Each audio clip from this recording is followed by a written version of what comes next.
हामी नमस्ते सन्चो हुनुहुन्छ सन्चै छु नानी यता हामी हुनुहुन्छ नमस्ते हामी नमस्कार यहाँ हाम्रो हामीहरू है दुईजना र हामी आज असारको 15 हो दही चिउरा खाने दिन दही चिउरा चाहिँ किन खानु परेको हामी आज त्यसमा खाना बनाउनु भ्याएन अरे उनीहरूले हजुर हजुर अनि असारमा दही चिउरा खाएर असारको 15 गते मेलामा गए अरे उनीहरू धान रोप्नु हजुर हजुर अन्त असारको 15 अनि दही चिउरा किन भात खाएर जाँदा हुन्थ्यो नि रोटीहरू नभ्याएर धान रोप्नु नभ्याएर हजुर हजुर अन्त त्यसरी गएछ अरे अन्त दही चिउरा खाएर गयो अन्त उनीहरूको मनको गुप्ती कुरा पनि असारको 15 गते मेलातिर जाउँला मनको गुप्ती कुरा मेलामै कौला भनेर उनीहरूले त्यो गीत बनाएको अरे भनेर हाम्रो आमाहरूले भन्नुहुन्थ्यो हामी त्यति कुरा सुनेको थियौँ र त्यो तिमीहरूलाई अहिले बताउँदैछौँ हामीले पनि अन्त त्यो हतारले गर्दा चाहिँ दही चिउरा त्यहीदेखि चाहिँ असारको 15 मा दही चिउरा खानुपर्छ भन्ने भयो हामीलाई थाहा थिएन नि त धेरै अहिलेको नानीहरूलाई होइन अन्त घरमा हुनेले चाहिँ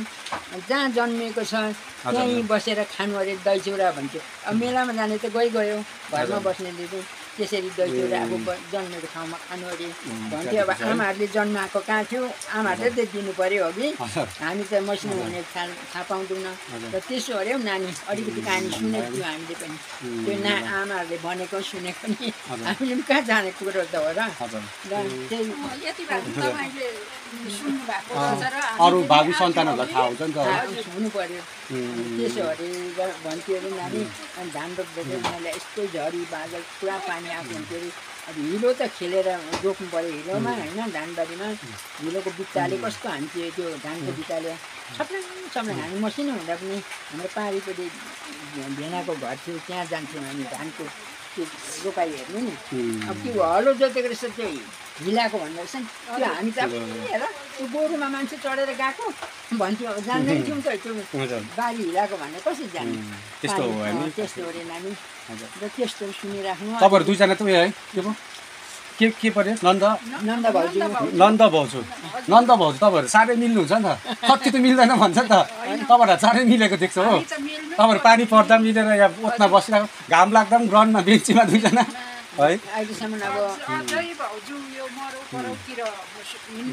नन्द भाउजू त कस्तो हुनुपर्छ भन्दा तपाईँहरू एउटा उदाहरण जस्तो लाग्छ नि त मिलनसार दिदी बहिनी जस्तै होइन गाउँठाउँमा यस्तो मरौ परौ कोही भयो भने ठाउँ ओगट्नु भए पनि हामी जाउँ है भनेर हामी नन्द भाउजू चाहिँ बाटो लागिहाल्छौँ अहिले चाहिँ गाह्रो सक्दिनँ नानी कम्मर दुख्छ कि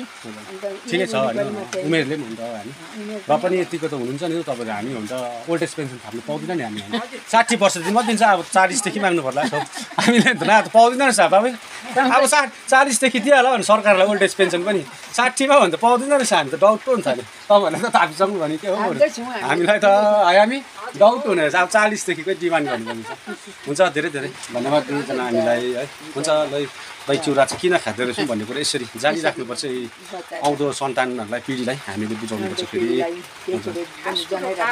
थाहा भयो हजुर म त ग्राउन्डमा रोप्दै हामी धान आज हजुर रोप्दै ग्राउन्डमा रोप्दै मैले